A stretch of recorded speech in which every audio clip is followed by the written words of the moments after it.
sporting my Sasha Banks shirt. But what can you do after what we witnessed? But anyway, hello guys, welcome to this Smackdown review.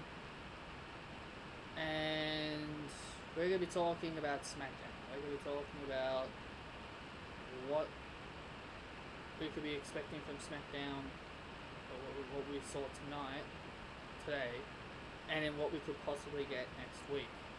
They did announce a few things next week though. They announced Mandy Rose versus Carmela next week. And I think Carmela is going to win that match due to Sonya Deville interfering. I can see Sonya Deville costing Mandy Rose that match. And then doing the one-on-one match between Mandy Rose and Sonya Deville. Honestly, I'm kind of glad they're not doing the mixed tag, because I feel like there was really no reason to the mixed tag. And also the following Money in the Bank match for the men is Dolph Ziggler versus Otis.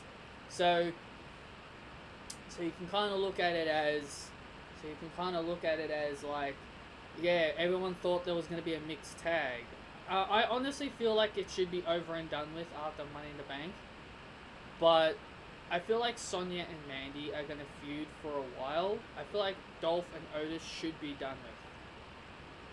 But, you know, knowing WWE, they'll probably keep it going until probably SummerSlam. Like we want to see this feud go on any longer. Look, I love this feud between Otis and Mandy, the storyline with them. But I feel like it should have already been over after WrestleMania. I think after their moment at WrestleMania, I felt like that should have been the ending of Otis and Dolph, and then from that point on we focus on Mandy and Sonya. But you know, maybe we are, but you know, at the same time, I highly doubt it. And Mandy Rose will be having her first match as a babyface against Carmela, and she's gonna lose. So her first match as a babyface, and she's gonna lose it. Anyway, and I think Otis could beat Dolph as well.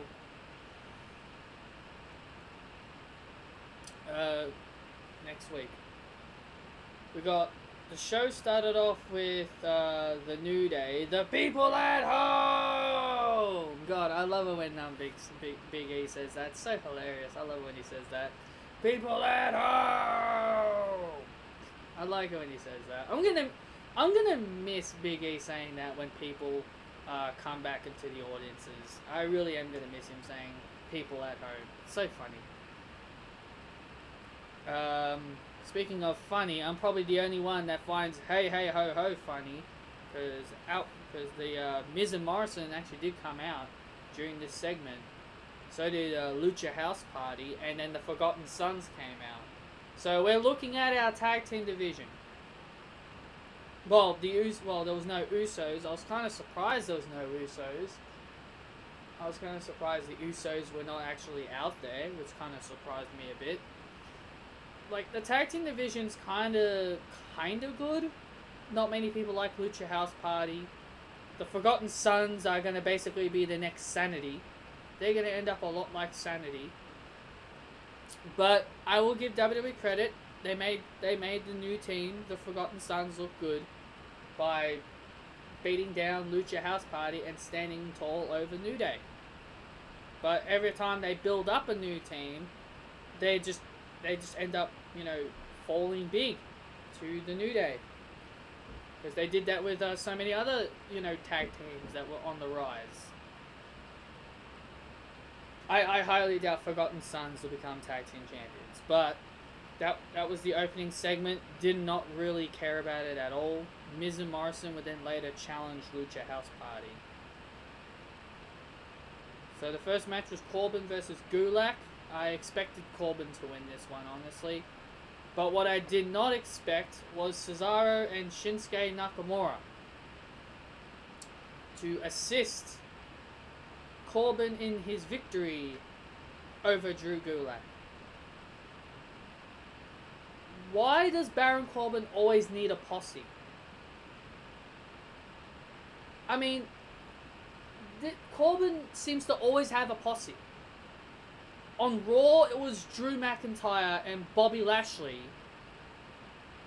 On SmackDown, it was Dolph Ziggler and Robert Roode. And now it's Cesaro and Shinsuke?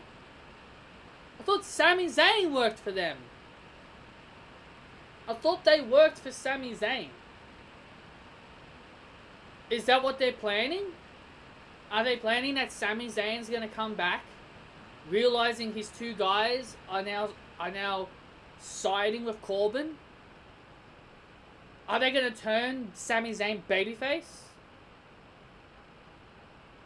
Possibly. But at the same time, I'm just so confused. I'm like, why does Corbin always need a goddamn posse? It just makes me care less about Corbin. Because he always has a posse. Always. And I don't like it.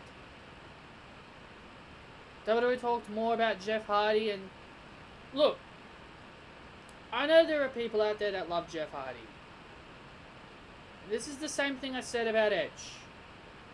Don't get me wrong. Edge is a Hall of Famer. I respect what Edge has done in his career. But when Edge came back, I could not care less.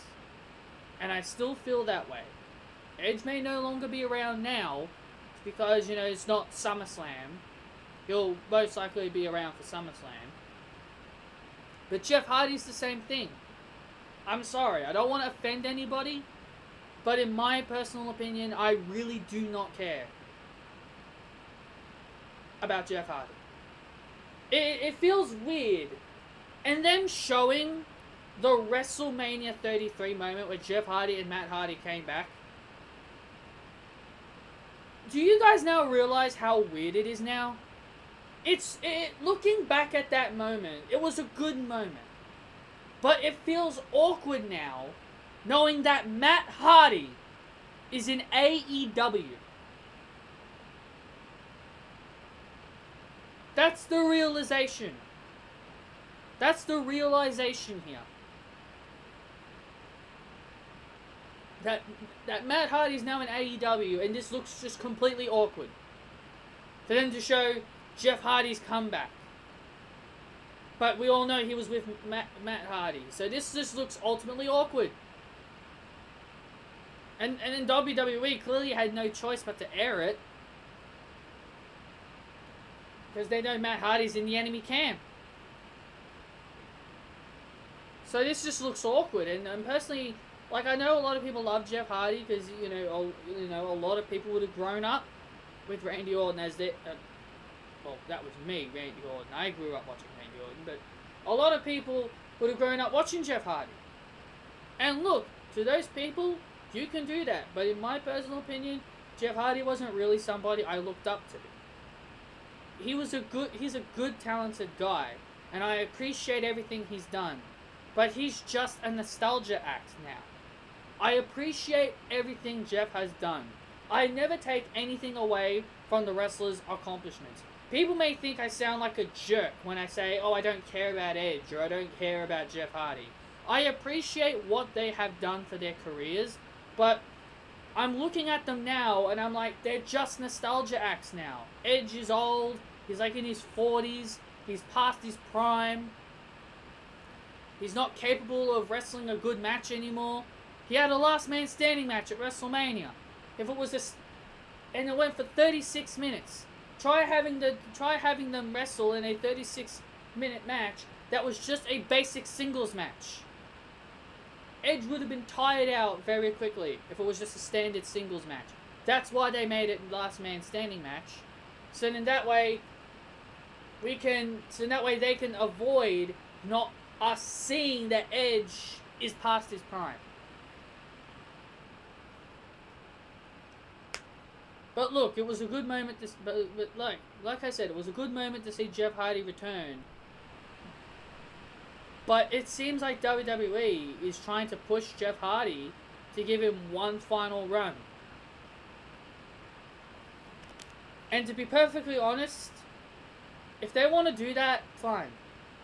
If they want to do that, that's perfectly fine. I've got nothing against WWE wanting to give Jeff Hardy one final run. Because apparently people think Jeff Hardy's getting this push because it's just to keep him away from AEW.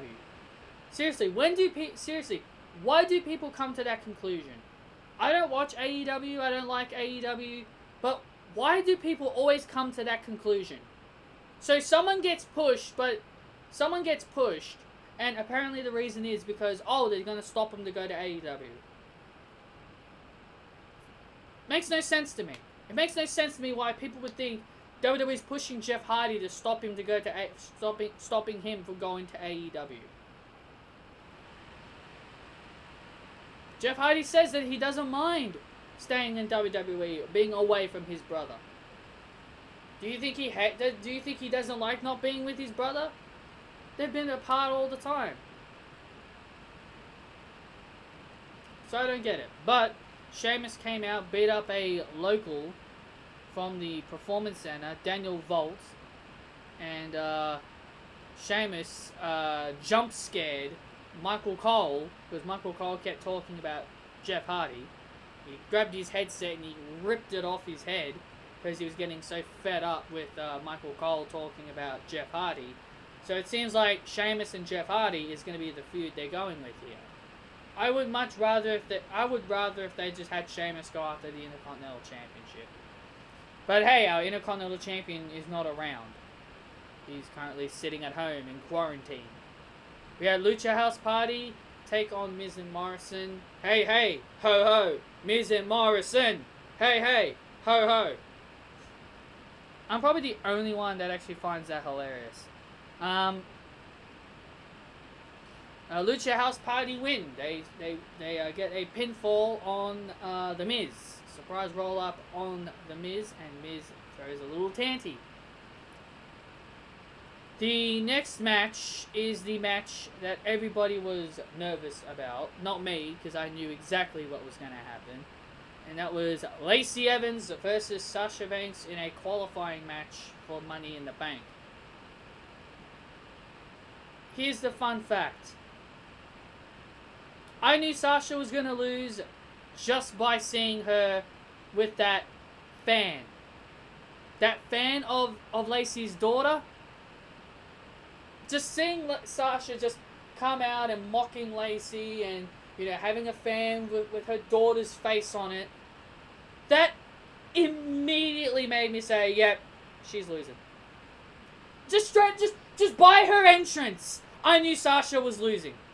You could tell just by her goddamn entrance, she was losing. And it boggled my mind how there were people out there.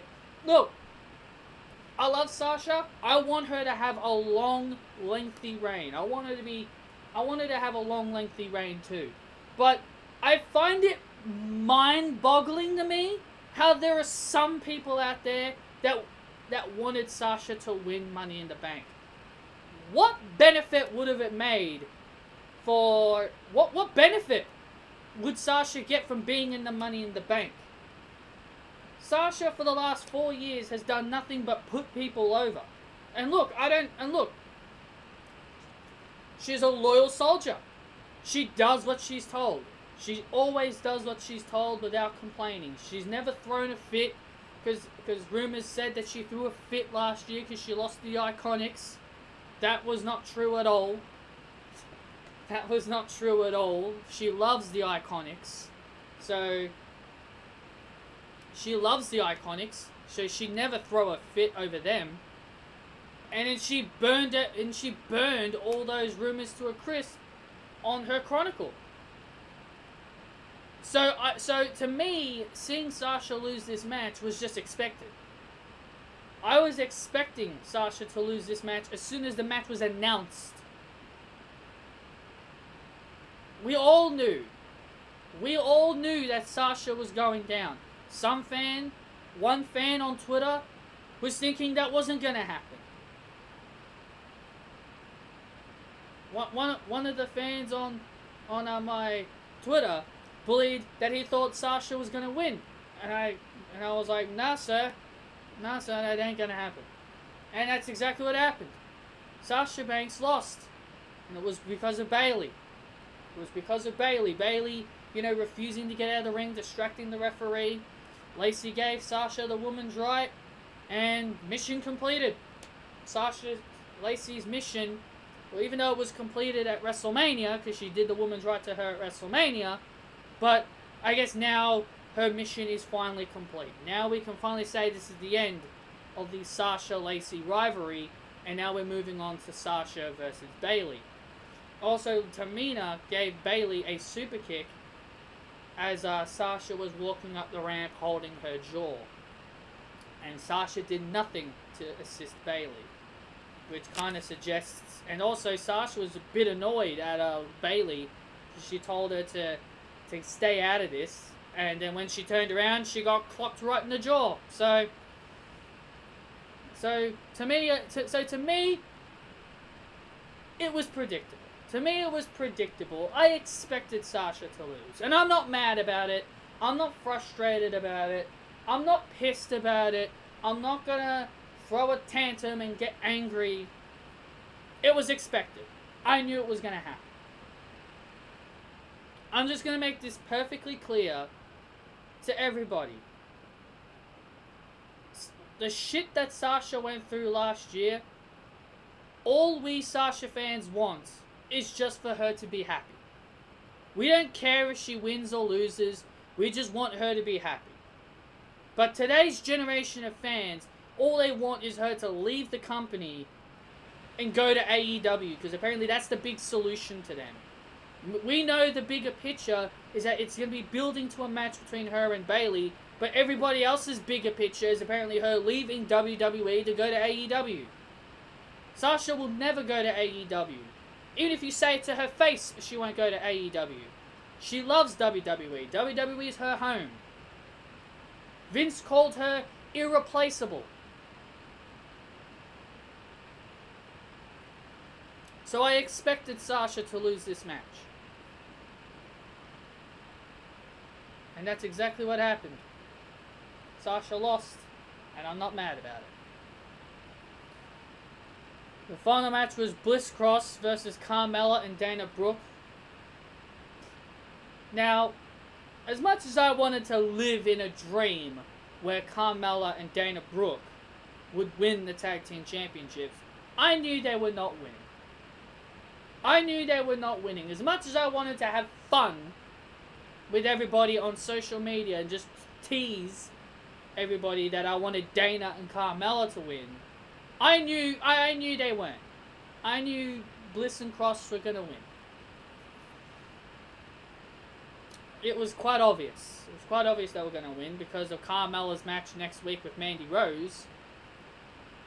So, we have no idea who's going to win Money in the Bank, but I'm very sure Shayna's winning. I'm very sure Shayna's winning.